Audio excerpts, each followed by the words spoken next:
Hello my dears, स्वागत है आपका पुनः एक बार एक कंप्लीट सीरीज आप लोगों के बीच प्रस्तुत करने जा रहे हैं। और वो सीरीज में प्रथम चैप्टर यानी फर्स्ट चैप्टर जिसको हमने रखे हैं, जिसका नाम है सिंटैक्स। हाँ, जिसका नाम है सिंटैक्स। इसे हम लोग सब्जेक्ट वर्ब एग्रीमेंट के नाम से भी जानते हैं। इसको हम लोग सब्जेक्ट वर्ब और एग्रीमेंट के नाम से भी जानते हैं। यानी जिसे हम लोग सिंटैक्स बोलते हैं उसे सब्जेक्ट वर्ब एग्रीमेंट भी कहते हैं। यानी किसी किसी बुक में आपको सिंटैक्स के नाम से भी चैप्टर मिल जाएंगे और सब्जेक्ट वर्ब एग्रीमेंट के नाम से भी चैप्टर मिलेंगे। देखिए, इसमें सबसे बड़ी बात यह है कि ये पूरे ग्रामर का जो सिस्टम जो है, एक सही सिस्टम में लाने का जो काम करता है वो काम करता है यही सब्जेक्ट वर्ब एग्रीमेंट। इसके नाम ही क्या है? Subject verb agreement. देखिए, अगर आप इस चीज को यानी सब्जेक्ट और वर्ब का एग्रीमेंट अगर आप सही कर लेते हैं तो ध्यान रखिएगा, आपके अंग्रेजी में नंबर भी क्या रहेंगे? परमानेंट रहेंगे। इस बात को ध्यान रखिए। यानी एग्रीमेंट आपका नंबर को क्या करेगा? परमानेंट करेगा। तो सबसे पहली बात यह है कि हम लोग इसको किस तरह से पढ़ेंगे, कैसे पढ़ेंगे, क्या पढ़ना होता है, तो ये सब के बारे में हम लोग इस वीडियो में जानेंगे। और ये सबसे बड़ी बात यह है कि हम लोग बिल्कुल अगर पढ़ते हैं तो एक नोटबुक लेकर के बैठिए। भाई, कंप्लीट सिंटैक्स जो है कराने वाला, कंप्लीट रूप से जो होता है, जितने होते हैं रूल, आप जो भी एग्जाम दीजिए, जितने भी क्वेश्चन आएंगे, जिस तरह से क्वेश्चन आएंगे, वो सारे क्वेश्चन भी मैं कराने वाला हूँ। पहले तो हम लोग रूल को देखेंगे, उसके बाद क्या देखेंगे? क्वेश्चंस को देखेंगे। तो चलिए, सबसे पहले हम लोग देखते हैं कि सिंटैक्स आखिर कहते किसे? What is syntax? सिंटैक्स क्या होता है? तो देखिए, सिंटैक्स आप लोग भी जानते हो, इसका नाम ही क्या है? Subject verb agreement. यानी सब्जेक्ट का किसी वर्ब के साथ, सब्जेक्ट का किसी वर्ब के साथ क्या कराना? एग्रीमेंट कराना। एग्री का मतलब होता है सहमत और एग्रीमेंट मतलब होता है सहमति। एग्री का मतलब सहमत जो वर्ब होता है और एग्रीमेंट का मतलब होता है सहमति। यानी सब्जेक्ट का वर्ब के साथ क्या कराना? सहमति कराना ही क्या कहलाता है? सिंटैक्स कहलाता है। क्या कहलाता है? सिंटैक्स कहलाता है। तो सबसे पहले आप लोग डेफिनेशन को नोट करिएगा कि सिंटैक्स कहते किसे। तो सिंटैक्स कहते किसे हैं? तो बस सब्जेक्ट का वर्ब के साथ क्या कराना? एग्रीमेंट कराना। तो एग्रीमेंट कब होगा? जब जैसा सब्जेक्ट रहेगा वैसा वर्ब रहेगा, तभी तो एग्रीमेंट होगा। किसी भी चीज में एग्री कब होते हैं लोग? जब क्या होता है, जैसा काम होता है वैसा नाम होता है, तभी तो लोग एग्री होते हैं। मान चलिए कि अगर कोई लड़का लड़की का शादी होता है, अगर लड़का काला हो लड़की गोरी हो, तो ऐसा एग्री होगा? नहीं होगा। मजबूरी में हो जाए वो अलग बात है, लेकिन जनरली एग्री नहीं होती है। तो नहीं होती है तो हम लोग एग्री कब होंगे? जब एक समान सब कुछ रहेंगे तो जैसा सब्जेक्ट वैसा वर्ब, जैसा सब्जेक्ट वैसा वर्ब, तब हम लोग क्या कहेंगे? यानी तब उसमें क्या होगा? एग्री होगा। तो चलिए, सबसे पहले हम लोग सिंटैक्स का डेफिनेशन लिखते हैं। तो लिखिए, the use of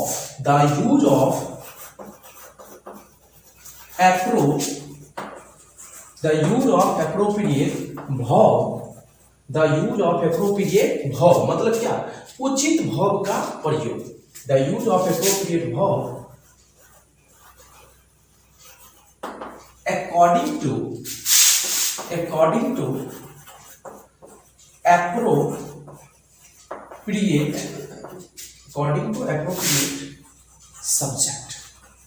according to appropriate subject is called syntax.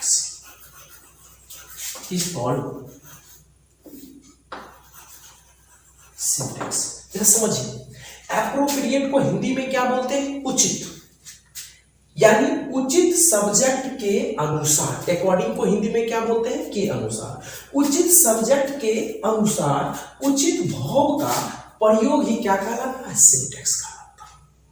उचित सब्जेक्ट के अनुसार उचित भाव का प्रयोग ही क्या कहलाता है, सिंटैक्स कहलाता है। तो सिंटैक्स समझ में आ गया कि सिंटैक्स क्या होता है। तो क्या होता है कि उचित सब्जेक्ट रहेगा और उसके साथ उचित भाव का प्रयोग करेंगे तो वही क्या कहलाएगा, सिंटैक्स। तो सिंटैक्स के हम लोग यही सिंटैक्स के अंतर्गत हम लोग यही चीज सीखने वाले हैं कि क्या उचित होता है और क्या अनुचित होता है, क्या उचित होता है और क्या अनुचित होता है, और उसी उचित और अनुचित को हम लोग बारी बारी से रूल को देखते हुए रूल बाय रूल हम लोग देखते चलेंगे। तो चलिए हम लोग सिंटैक्स समझ लिए, अब हम लोग इसमें रूल में चलते हैं कि क्या क्या इसमें रूल्स हैं, क्या क्या इसमें कानून है। चलिए तो देखते हैं रूल नंबर 1।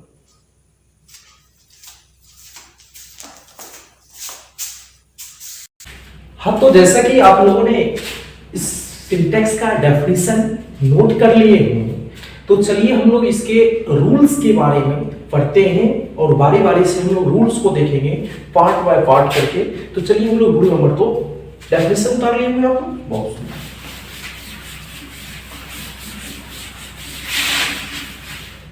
तो देखिए हम लोग कौन सा चैप्टर पढ़ रहे हैं, सिंटैक्स। ये ध्यान रखना, सिंटैक्स।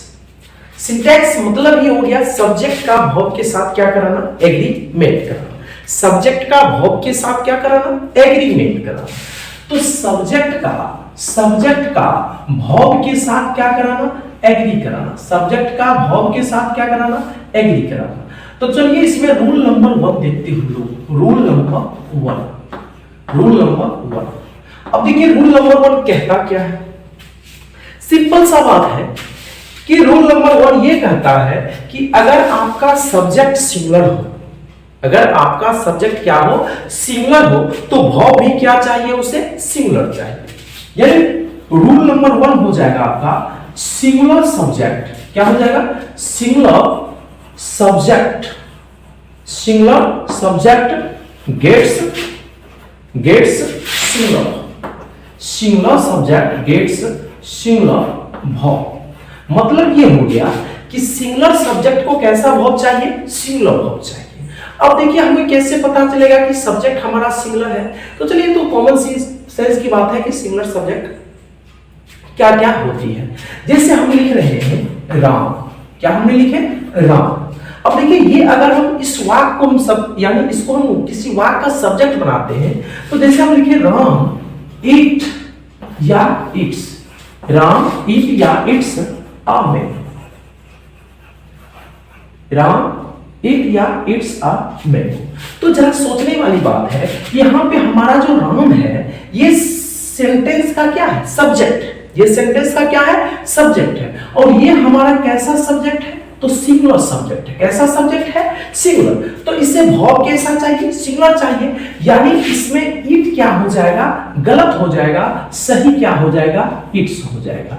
क्यों, क्योंकि ये कैसा भाव है, सिंगुलर भाव। कैसा भाव है, सिंगुलर भाव है। थोड़ा कंफ्यूजन आप लोगों को हुआ होगा कि सर ये हमने एस लगा दिया तो इससे सिंगुलर। देखिए कॉन्सेप्ट को समझिए। कॉन्सेप्ट ये होता है कि सामान्यता किसी नाउन के अंत में, सामान्यता किसी नाउन के अंत में अगर आप एस या ई एस लगाते हैं, सामान्यता किसी नाउन के अंत में क्या लगाते हैं, एस या ई एस, तो वो नाउन कैसा बन जाता है, प्लूरल नाउन बन जाता है। क्या बन जाता है, प्लूरल। थोड़ा ध्यान से उच्चारण को, प्रोनाउंसिएशन थोड़ा ध्यान से, वो नाउन क्या बन जाता है, प्लूरल बन जाता है। बट जब किसी भाव में हम एस या ई एस लगाए, जब भाव में हम क्या लगाए, एस या ई एस लगाए, तो वो भाव क्या बन जाता है, सिंगुलर बन जाता है। वो भाव क्या बन जाता है, सिंगुलर बन जाता है। जैसे देखिए हम एग्जांपल के रूप में दो शब्द ले रहे हैं। देखिए बॉय, ये आपका क्या है, नाउन है। ये बॉय क्या है, नाउन है। लेकिन वही अगर हम बोले P L A Y, play मतलब खेलना, ये आपका क्या है, भाव है। ये क्या है, भाव है। तो ये बॉय जो है ये कैसा नाउन है, सिंगुलर नाउन है। ये कैसा नाउन है, सिंगुलर नाउन है। लेकिन जब इसके अंत में हम अगर एस लगा देते हैं तो हमने क्या बना दिए, बॉयज। क्या हमने बना दिए, बॉय। और ये कैसा बन गया, प्लूरल बन गया। कैसा बन गया, प्लूरल बन गया। लेकिन ये आपका भाव है और भाव जन्म से क्या होता है, प्लूरल होता है। भाव जन्म से क्या होता है, प्लूरल होता है। और जब हमने इसके अंत में एस लगा दिए, क्या लगा दिए, एस, तो ये हमारा कैसा बन गया, सिंगुलर बन गया। कैसा बन गया, सिंगुलर बन गया। तो ध्यान रखिए, जैसे यहाँ पे हमने बोले राम, क्या लिखे, राम, तो राम इट नहीं क्या होता है, इट्स होता है। क्यों? क्योंकि हमारा सब्जेक्ट क्या है, सिंगुलर, हमारा सब्जेक्ट क्या है, सिंगुलर, तो उसे वर्ब भी कैसा चाहिए, सिंगुलर वर्ब चाहिए। तो आप लोगों ने ये एग्जांपल को नोट कर लिए होंगे। तो हम लोग बारी बारी से क्या करेंगे, रूल को पढ़ें। रूल के नीचे जैसे हमने ये एग्जांपल लिखे, तो इस एग्जांपल को आप लोग लिख लीजिएगा। ये सब हमने कॉन्सेप्ट को समझा है कि क्या क्या होता है। तो आपका मुख्य रूप से यहाँ पर एग्जांपल क्या बना, एग्जांपल जो बना वो क्या बना, राम इट्स अ मैंगो। चलिए और बहुत सारे एग्जांपल लिखते हैं। जैसे हमने बोले सी dances on the stage, C dances on the stage, C dances on the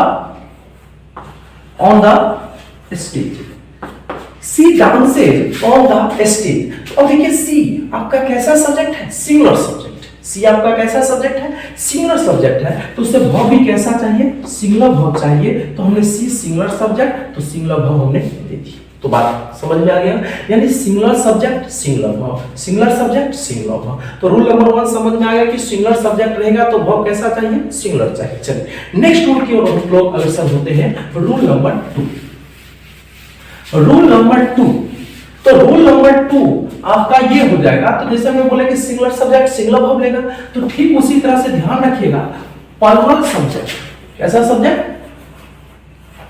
plural subject gets, plural subject gets plural, plural subject gets plural verb. हाँ ध्यान रखिएगा, हम इसको क्या बोल रहे हैं, वर्ब बोल रहे हैं, verb, not verb. Verb is a wrong pronunciation and verb is a right pronunciation. So I called and we called is its word verb. Okay?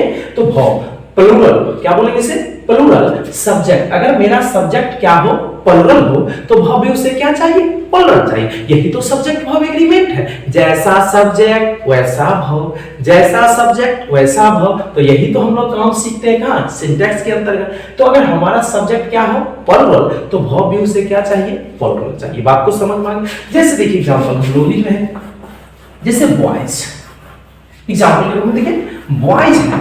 अब देखिए बॉयज है, तो बॉयज ये हमारा सब्जेक्ट कैसा होगा, प्लुरल होगा। तो अगर हम यहां पे लिखे बॉयज प्ले या प्लेज, बॉयज प्ले या प्लेज क्रिकेट, बॉयज प्ले या प्लेज क्रिकेट। तो एक बात बताइए, यहां पे हमारा सब्जेक्ट कैसा है, प्लुरल, सब्जेक्ट क्या है, प्लुरल, तो उसे वर्ब कैसा चाहिए, प्लुरल। अब देखिए इसमें एस लगा दिए तो ये क्या बन गया, सिंगुलर, यानी आपका ये प्लेज यहां पर क्या होगा, गलत होगा, और सही क्या हो जाएगा, बॉयज प्ले क्रिकेट। बात को समझ में आ गया, यानी plural subject plural verb, plural subject plural. जैसे उसी तरह से हमने एक और एग्जांपल लिखते हैं, यू, अब देखिए you play cricket, you play cricket. तो हमने यहां पर देखिए ये हमारा सब्जेक्ट क्या है, प्लुरल है, तो हमको वर्ब भी क्या चाहिए, प्लुरल चाहिए। तो समझ में आ गया होगा कि प्लुरल सब्जेक्ट होगा, प्लुरल सब्जेक्ट होगा, तो कैसा वर्ब लेगा, प्लुरल वर्ब लेगा। कैसा वर्ब लेगा, प्लुरल वर्ब लेगा। तो हमने अभी दो रूल को यानी 2 रूल्स को हमने सीखे हैं, किसके, सिंटैक्स के। चलिए थर्ड रूल की ओर अग्रसर करते हैं। आप लोग नोट करते चलिए, नोट करते चलिए। तो थर्ड रूल जो है हम लोग का क्या है, जरा समझिए। थर्ड रूल ये है कि जब दो नाउन एंड के साथ जुड़ा हो, जरा समझिए, जब दो नाउन किसके साथ जुड़ा हो, एंड के साथ। जब दो नाउन किसके साथ जुड़ा हो, एंड के साथ जुड़ा हो, तो सामान्यतः क्या बोल रहे हैं, सामान्यतः कैसा वर्ब लेगा, प्लुरल वर्ब लेगा। रखने की बात है, दो नाउन, एक नाउन मतलब एक। अब देखिए एंड का मतलब क्या होता है, प्लस, एंड का मतलब क्या होता है, प्लस। आप एंड बोलिए या प्लस बोलिए, कोई दिक्कत नहीं है। अब एक नाउन में कुछ भी जुटेगा तो क्या होगा, एक से अधिक होगा, और एक से अधिक होगा तो कैसा वर्ब लेगा, प्लुरल वर्ब लेगा। यानी कहने का मतलब ये हो गया कि जब दो नाउन, अगर लिखना चाहते हैं तो लिखिए, हम इंग्लिश में लिखाएंगे, जब दो नाउन एंड के साथ जुड़ा हो, जब दो नाउन एंड के साथ जुड़ा हो, तो सामान्यतः वह कैसा वर्ब लेगा, प्लुरल वर्ब लेगा। तो चलिए हम इंग्लिश में लिख देते हैं, लिखिए, if two nouns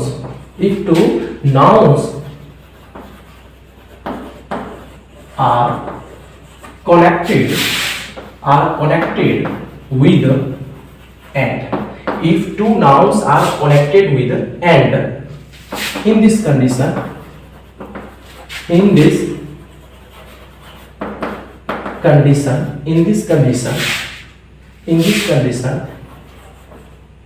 gets singular, gets plural. In this condition gets plural. मतलब क्या हुआ, इसी को आप हिंदी में लिख सकते हैं, यदि दो नाउन्स कनेक्टेड हो एंड के साथ जुड़ा हो, तो इस स्थिति में कैसा वर्ब लेगा, प्लुरल वर्ब लेगा। जैसे एग्जांपल के रूप में हम लोग ले रहे हैं राम एंड श्याम। क्या हमने लिखे, राम एंड श्याम। एग्जांपल के रूप में लिखे आप लोग राम एंड, एग्जांपल के रूप में हम लिखा रहे हैं आप लोग को, Ram and Shyam are ready.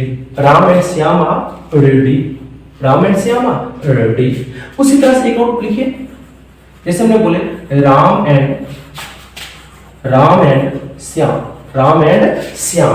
तो अब यहां पर बताइए प्ले क्रिकेट होगा या प्लेज क्रिकेट होगा, प्लेज क्रिकेट होगा या प्लेज क्रिकेट होगा, जरा समझिए।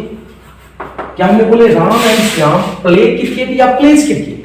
तो देखिए राम एंड श्याम मतलब हमारा सब्जेक्ट कैसा हो गया, प्लुरल हो गया, क्योंकि दो नाउन एंड के साथ जुड़ गया, मतलब वर्ब कैसा लेगा, प्लुरल लेगा। यानी यहाँ पर ये सिंगुलर वर्ब फिर से क्या हो जाएगा, गलत हो जाएगा, और सही क्या हो जाएगा, प्ले हो जाएगा। देखिए हम तो एक एक अभी एग्जांपल देकर के समझा रहे हैं आपको, एक हम सीट प्रैक्टिस कराएंगे सिंटैक्स का, तो इसलिए आप लोग सिर्फ अभी रूल को नोट करते चलिए, समझते चलिए। तो हमने क्या बताया कि if two nouns are connected with and in this condition gets plural verb, और इस स्थिति में वो verb कैसा लेता है, plural लेता है। चलिए इसी में एक टेक्निकल पॉइंट को समझिए। टेक्निकल पॉइंट हमने आपने अभी देखे कि जब दो नाउन किसके साथ जुड़ा हो, एंड के साथ जुड़ा हो। लेकिन ध्यान रहे जब दो नाउन एंड के साथ जुड़ा हो, जब दो नाउन किसके साथ जुड़ा हो, एंड के साथ। जब दो नाउन्स किसके साथ जुड़ा हो, एंड के साथ जुड़ा हो, लेकिन यह दोनों नाउन एक पेयर के रूप में प्रयुक्त। जरा समझिएगा, बहुत ही टेक्निकल पॉइंट है, इनसे क्वेश्चन बार बार आते हैं। जब दो नाउन यानी if two nouns connected with and, जब दो नाउन एंड के साथ क्या हो, जुड़ा हो, लेकिन ये दोनों नाउन किसके रूप में काम करता हो, पेयर। पेयर का मतलब होता है जोड़ा। मतलब एक कहने का ये है कि अगर ये नाउन आएगा तो ये नाउन भी आएगा, ये नाउन आएगा तो ये नाउन आएगा तो ये नाउन। अभी हम ये रूल को समझा रहे हैं कि जब दो नाउन एंड के साथ जुड़ा हो, दो नाउन किसके साथ जुड़ा हो, एंड के साथ। दो नाउन किसके साथ जुड़ा हो, एंड के साथ, लेकिन वो किसका काम करे, पेयर का काम करे, तो ऐसी स्थिति में वो वर्ब क्या करेगा, सिंगुलर लेगा। दो नाउन एंड के साथ जुड़ा रहेगा, लेकिन ऐसी स्थिति में वर्ब क्या करेगा, सिंगुलर लेगा। क्यों लेगा, जरा समझिए क्यों लेगा। देखिए कारण को समझिएगा तो आपको आसानी से याद रहेगा। तो चलिए रूल नंबर हम लोग 3 अब देखते हैं। Rule number 3,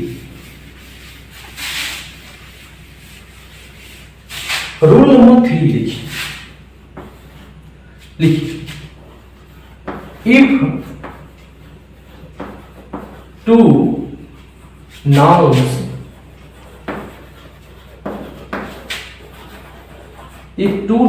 are connected with and, यानी दो नाउन्स कनेक्टेड हो एंड के साथ, but both nouns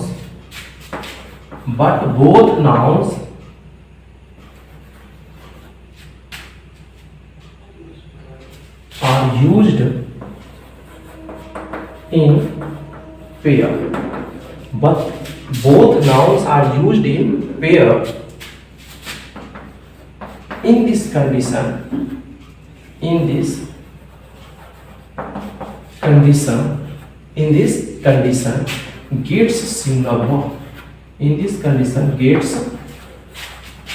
singular verb, मतलब इस स्थिति में वो कैसा वर्ब लेगा, सिंगुलर वर्ब लेगा। क्यों लेता है जरा समझिए, और वो सारे कौन कौन से शब्द हैं जो एंड के साथ जुड़े रहते हैं लेकिन वर्ब कैसा लेते हैं, सिंगुलर लेते हैं। जिससे एग्जाम्पल के रूप में आप लोग देखिए, डोर टू डोर, क्या हमने बोले, sorry rice and pulse, rice and pulse मतलब क्या, दाल और भात। एक बात बताइए, जब लोग दाल भात खाते हैं तो ऐसा नहीं होता है कि दाल को पहले पी जाते हैं और चावल को बाद में खाते, ऐसा होता है, बिल्कुल नहीं होता। तो राइस एंड पल्स मतलब अगर राइस एंड पल्स खाने का काम करते, जरा समझिए, खाने का काम करते तो दोनों को एक साथ मतलब क्या मिलाकर के खाते हैं, दोनों को मिलाकर खाते हैं, लेकिन खाते हैं कितने, एक ही बनना। तो वही क्या मेरा कहने का, राइस एंड पल्स दो है लेकिन क्या है, वही बात है, जान जो है वो क्या है, दो है, दो जान है लेकिन प्राण कितने हैं, एक है। तो वही बात है कि जब दो जान एक प्राण मतलब एक का सांस गया दूसरा भी चला गया, तो वही बात है। तो राइस एंड पल्स हो गया। उसी तरह से देखिए राइस, वो सारे शब्द लिख लीजिए कि आपको एग्जाम में ये सारे शब्द आते हैं, rice and curry, rice and curry, ठीक है। Horse, horse and carriage, horse and carriage, horse and carriage, time and tide, bread and butter. तो देखिए ब्रेड एंड बटर, तो ये सारे जो हैं आपके पेयर के रूप में आपके एग्जाम में भी दिखने को मिल जाते हैं। इसलिए आप लोग इसे भी नोट कर लीजिएगा कि rice and pulse, rice and curry, horse and carriage, time and tide, ज्वार भाटा, ब्रेड एंड बटर। तो ये सारे शब्द जब भी दिखे तो ध्यान रखिएगा इन सारे शब्दों के साथ कैसा वर्ब का प्रयोग करना है, सिंगुलर। कैसा वर्ब, सिंगुलर वर्ब, क्योंकि दोनों क्या आते हैं, एक जोड़े में आते हैं। एग्जाम्पल के रूप में एक वर्ब के साथ लिख लीजिए, वर्ब के साथ एग्जांपल के रूप में, मतलब यही है, ये सारे सब एक वर्ब के साथ लिख लीजिए, rice and pulse, rice and pulse is your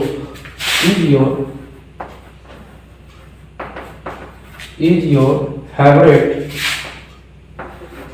food, rice and pulse is your favourite. अब देखिए राइस एंड पल्स है, तो राइस एंड पल्स है एंड के साथ, लेकिन वर्ब के सामने दिए है सिंगुलर वर्ब दिए, तो कॉन्सेप्ट क्लियर हो गया होगा। तो देखिए मैंने आज फोर्थ रूल्स होगा, ये फोर्थ रूल होगा, तो मैंने आज फोर्थ रूल्स को यानी 4 रूल्स को हमने करवाए हैं।